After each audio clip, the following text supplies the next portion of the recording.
Bismillahirrahmanirrahim. Assalamualaikum warahmatullahi wabarakatuh. Alhamdulillahirabbil alamin. Amma ba'd.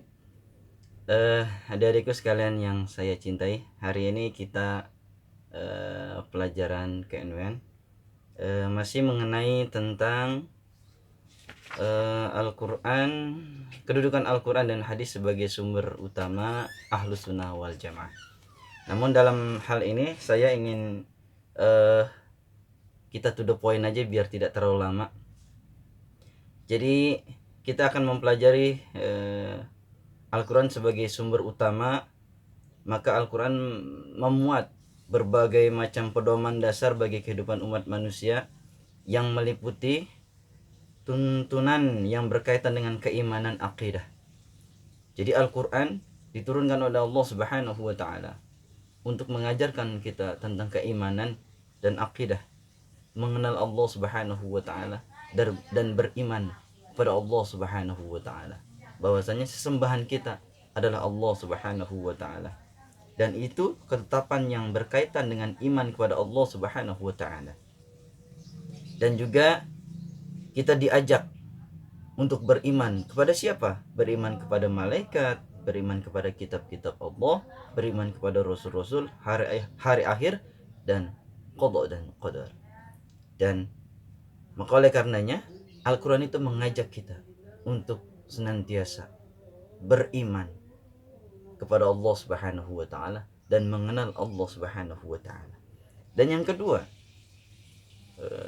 pedoman yang kita bisa ambil daripada Al-Quran adalah berupa tuntunan yang berkaitan dengan akhlak. Jadi kita diajarkan berakhlak, ya, karena memang Al-Quran itu adalah akhlak Nabi Muhammad SAW, dan Nabi Muhammad SAW mengajarkan akhlak itu, mengajarkan ayat-ayat suci Al-Quran itu kepada umatnya, kepada kita semua, sehingga kita mampu mengikuti akhlak Nabi besar Muhammad SAW. Sebagaimana memang sabda Nabi besar Muhammad SAW, innama bu'istu liutammima makarimal akhlak. Aku diutus di atas muka bumi ini hanya untuk meluruskan akhlak manusia. Maka oleh karenanya Al-Quran itu mengajak kepada kita semua untuk selalu memperbaiki akhlak kita. Yang ketiga, tuntunan yang berkaitan dengan ibadah, yakni sholat, puasa, zakat, dan haji. Jadi di dalam Al-Quran itu banyak sekali kaitannya dengan tuntunan ibadah. Yang pertama, sholat, ya. Inna sholata tanha 'anil fahsya'i wal munkar. Aqimus sholah, ya. Banyak sekali ayat-ayat yang berkaitan dengan sholat, yang itu mengajarkan kepada kita, mengajak kepada kita untuk senantiasa melakukan sholat, karena sholat itu merupakan kewajiban. Dan yang kedua, puasa, ya. Puasa yang sering kita dengar, ya ayyuhalladzina amanu kutiba 'alaikumusiyam kama kutiba 'alal ladzina min qablikum la'allakum tattaqun. Kita dianjurkan untuk berpuasa, terutama puasa di bulan suci Ramadan.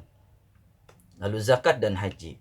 Dan yang keempat, tuntunan yang berkaitan dengan amal perbuatan manusia dalam masyarakat. Artinya dalam pergaulan sehari-hari kita pun diatur oleh Al-Quranul Karim, supaya kita semua ini hidup selalu rukun dan selalu menjaga silaturahmi.